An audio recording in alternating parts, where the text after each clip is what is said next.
हाँ जी, राम राम, नमस्ते। फिर से दोबारा स्वागत है आपका। मैं डॉक्टर शुभम कुरशिष्ट और हम अभी खड़े हैं रविन्द्रनाथ टैगोर यूनिवर्सिटी के अंदर में एग्रीकल्चर रिसर्च सेंटर और डिपार्टमेंट ऑफ हॉर्टिकल्चर के रिसर्च फील्ड पे। तो जिस स्ट्रक्चर में हम खड़े हैं इसका नाम है ग्रीन हाउस। पहली चीज़ ये फिर किसी दूसरी वीडियो में बता देंगे, ग्रीन हाउस हमेशा हरे रंग का दिखने वाला स्ट्रक्चर नहीं होता है। ये पॉली हाउस भी हो सकता है, पॉलीकार्बोनेट शीट का भी हो सकता है, ग्लास का भी हो सकता है। इसके अंदर में टेम्परेचर कंट्रोल कैसे करते हैं इसके बारे में कभी और।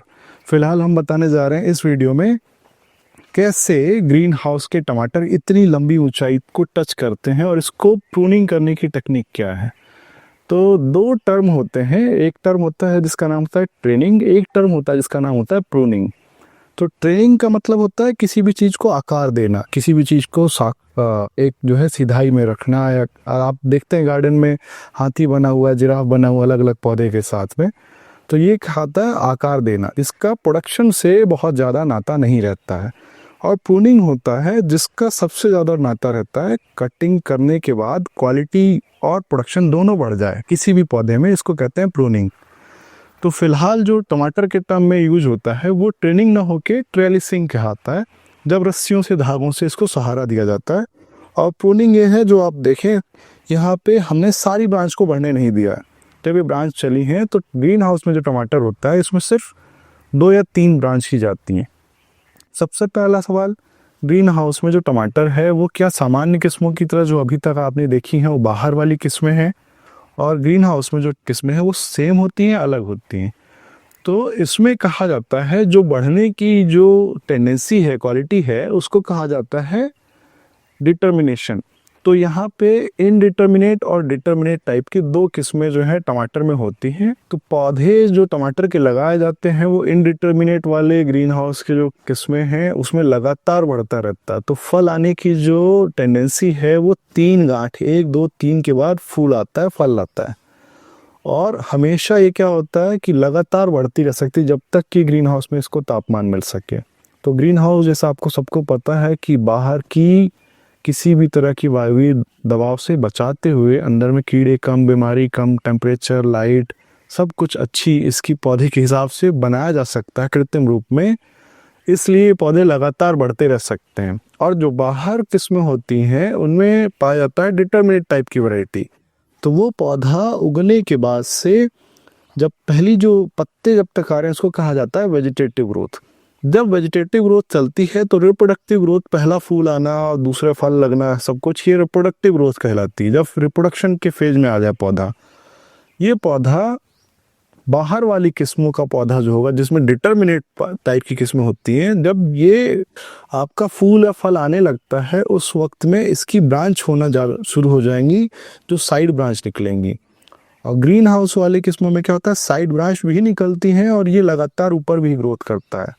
बाहर वाली किस्मों में होता है कि सिर्फ वेजिटेटिव ग्रोथ पहले होती है, जब रिप्रोडक्टिव ग्रोथ आती है तो वेजिटेटिव ग्रोथ बदल जाती है साइड वाली, किनारे वाली कलियों में और उसमें, और वो सब लगातार बनते हैं। तो बाहर वाली किस्मों में क्या होगा, कभी भी प्रूनिंग का काम नहीं किया जाएगा।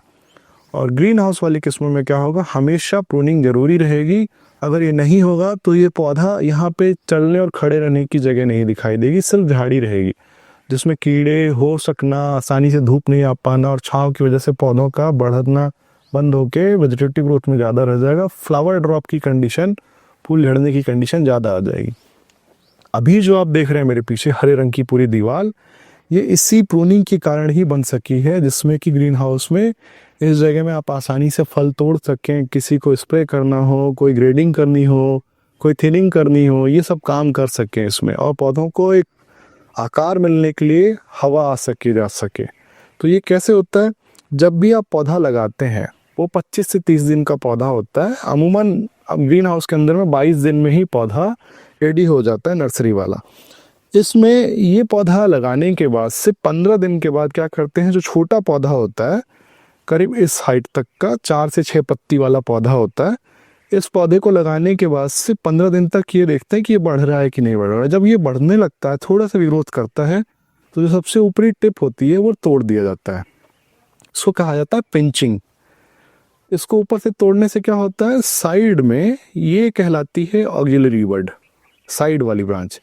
तो इन जिस भी जगह पे जब ऊपर तोड़ा जाता है पौधे को, तो क्या होता है, जो पत्ते के पास और तने के पास की जगह है, ऑक्सिलरी वर्ड कहला रही है, यहाँ पे नया ब्रांच बहुत तेज़ी से शाखाएं निकलने लगेंगी और ये सारी नीचे की जहाँ तक जड़ है उस सभी जगह पे तेज़ी से आ जाएगा। तो ये काम क्यों किया जा रहा है, इनको निकालने के लिए तेज़ी से। हमको ग्रीन हाउस में सारी ब्रांच पे फल पौधे नहीं बढ़ाने हैं, हमको क्या करना है, इसको तोड़ने के बाद अधिकतम 4 और 3 यही रखे जा सकते हैं जिस ब्रांच को बढ़ना है। तो हम देखते हैं कौन सी अच्छी मजबूत निकली है 4 से 6 गांठ के बीच में से, सिर्फ उसी को बढ़ने देते हैं, बाकी ब्रांच को हम तोड़ देते हैं। जब ये ब्रांच पौधे पर चलना शुरू होती है तो हमेशा एक हफ्ते में कोई एक दिन डिसाइड कर लीजिए, उस दिन में आपको क्या करना है, पुराने पत्तों को तोड़ना है। पहला जो फूल आएगा उस पहले फूल को तोड़ना है, ताकि ब्रांच अपनी ग्रोथ को लगातार बढ़ा सके और फल का दबाव जो है पहले वेजिटेटिव ग्रोथ पे कम रहे। दूसरा क्या करना है, पहले फूल के नीचे जितने पत्ते हैं वो सारे पत्ते टूटेंगे। पहला जो गुच्छा आप छोड़ेंगे, पहला फूल जो आया था उसको तोड़ने के बाद पहला फूल जो सेट हुआ उसके नीचे के सारे पत्ते तोड़ दिए जाते हैं और ये धीरे धीरे ऊपर तक चलता रहता है ऑपरेशन। जहाँ पे भी ब्रांच आपकी चल रही है उसमें हमेशा थिनिंग करते रहते हैं। ये साइड की ऑक्सिलरी वर्ड हटानी पड़ेगी आपको। थोड़े देर बाद क्या होता है, पौधा इस दबाव को सहन कर लेता है तो ऊपर वाली जो ब्रांच है वो बढ़ती जाती है हमेशा लगातार। आप देखिए कहीं पे भी ये करीब 10 फीट की हाइट है ना। तो यहाँ पे आप देखेंगे ये फल सेट हुआ है, यहाँ पे जो ब्रांच जा रही थी वो तोड़ दी गई है। अब ये जो फल सेट हुआ है इससे इस ब्रांच की रुइया देखिए कितनी गांठ है, 1 2 और 3। ये 3 ब्रांच पे ये फल आ गया तीसरी से चौथी गांठ के बीच में, जो फल को गुच्छे में ज़्यादा लगना है। अब यहाँ पे कम क्यों हो गया, क्योंकि हमसे ये समय पे हो नहीं पा रहा है, इतना ज़्यादा काम हो जाता है इसमें। तो इसमें क्या कैसे तोड़ना है, ऑक्सिलरी वर्ड को सिर्फ एक बार इधर और एक बार राइट, लेफ्ट और राइट साइड घुमाना है आपको पौधे के वर्टिकल साइड से अलग हटते हुए। ये अपने आप आसानी से बिना किसी औजार के तोड़े हुए लगाए हुए टूट जाता है और पौधा जो है वापस बढ़ने के लिए तैयार हो जाता है। यहाँ पे आप ध्यान से देखेंगे ये जो छोटी सी जगह है यहाँ पे भी मेन कली यहाँ बढ़ रही है और साइड वाली जो ऑक्सिलरी वर्ड है वो ये आ रही है। तो आपको ऑक्सिलरी वर्ड को बिल्कुल प्यार से छोटी अवस्था में हटा लेना है। अब ये पौधा जो फूल है इसमें आगे फल का साइज बढ़ने की क्षमता ज़्यादा हो जाएगी। तो ये हुआ क्या, ये हुआ प्रूनिंग पार्ट। अब इसके साथ में हमको पौधे को हमेशा टच चेक करना पड़ता है कि कौन सी किसी जगह पे साइड वाली ऑक्सिलरी वर्ड तो नहीं आ रही है। तो हफ्ते में एक दिन डिसाइड करके आप ये काम को हमेशा करते रहते हैं। दूसरा पार्ट क्या करते हैं, जो धागा होता है, स्पिन्स कहते हैं इनको, ट्रेलिसिंग वाइन कहते हैं इनको। तो ये धागा नायलॉन की रस्सी का हो, प्लास्टिक के वायर आजकल आते हैं, ये बांधे जाते हैं ऊपर गए हुए 2 इसी बेड के ऊपर में 2 लोहे के तार से। और ये 2 लोहे के तार जो हैं ये 2 एक जगह पर 2 पौधे लगे हुए हैं जो 60 बाई 60 की स्पेसिंग में लगे हुए टमाटर के पौधों की पूरी लाइन को संभालते हैं। ये पौधे जब अपने ऊपर चलते हैं तो इससे धागे लटकाए जाते हैं हर पौधे के ऊपर में, और उन पौधे में हर ब्रांच, जितनी ब्रांच आपने बनाई है, 3 बनाई है, 2 बनाई है या 4 बनाई है, 4 से ज़्यादा ब्रांच चलाने पे फल का साइज छोटा हो जाएगा। और टमाटर का जो गुच्छा है जिसको कहते हैं ट्रश, TRUSS, तो टमाटर के गुच्छे में फल का साइज छोटा होने के साथ में क्या है, जब पहली तोड़ाई थी उसके बाद से हमेशा फल का साइज और छोटा होता चला जाएगा, ऊपर वाले भी नंबर भी फल के कम होते चले जाएंगे। अब ये क्या हो रहा है, ये इस जगह पे झुक रहा है लोड की वजह से, आगे के ऊपर दबाव से। तो हमें क्या करना पड़ेगा, ये आप ध्यान से देखिए, इसमें पूरे में ये पौधा जब बांधा गया था उसके बाद से ये लटकता चला जाता है। तो चारों तरफ से एक बार इसकी ब्रांच को यहाँ पे नीचे लेफ्ट और एक बार राइट साइड करके घुमाया जाता है। ये मैं ऊपर वाले में संभव नहीं हो पा रहा है, नीचे किसी पौधे में आपको दिखाऊं जहाँ पे आसानी से एक ब्रांच को ये सीधा किया सकता। तो ये क्या हुआ, ये ब्रांच हो गई। इस जगह पे हमको यहाँ पे सिर्फ पत्ते को, पौधे को एक बार लेफ्ट एक बार राइट से बगल से घुमा के निकालना है उसको। तिरछी हुई जो भी जैसे मुड़ी हुई ब्रांच है, ये क्या है, प्रकाश की वजह से इधर मुड़ी हुई है। अगले दिन तक ये पौधा अपने आप वापस से सीधा हो जाएगा। तो ये इस जगह पे क्या करते हुए इसको लपेटना है, जहाँ पे ये सिर्फ इसको नाजुक तरीके से लपेटते हुए सामने सामने सामने सामने लेके जाए, और बस पत्ते का ये जो सिरा है वो बगल से निकालते हुए सीधा तक छोड़ देना है। कल तक ये पौधा वापस प्रकाश की वजह से सीधा हो जाएगा, तब हम दोबारा से इसको मोड़ सकेंगे। जब ये बेल बड़ी हो जाती है, इस बेल को फिर अभी हमारे पास कितनी है, 10 फीट का पौधा हो चुका है। ये करीब करीब 12 से 15 फीट 19 फीट तक का भी पौधा बनाया हमने।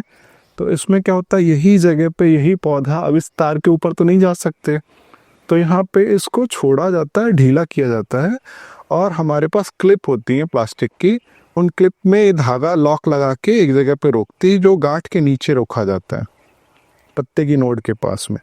तो ये धागा ढीला किया जाता है, पौधे का जड़ वही है, पौधे का जो सहारा देने वाला पार्ट है ऊपर का वो वही है। ये जो वाइन है जो पत्ते से खाली होती जाती है, वो नीचे से सहारे में आगे बढ़ के वापस लपेट के आती जाती है। जड़ के पास ये जो पार्ट है ये कहलाते हैं सकर्स, जिनकी वृद्धि बहुत तेज होती है और जो पौधे से सारा पोषण खींच लेते हैं।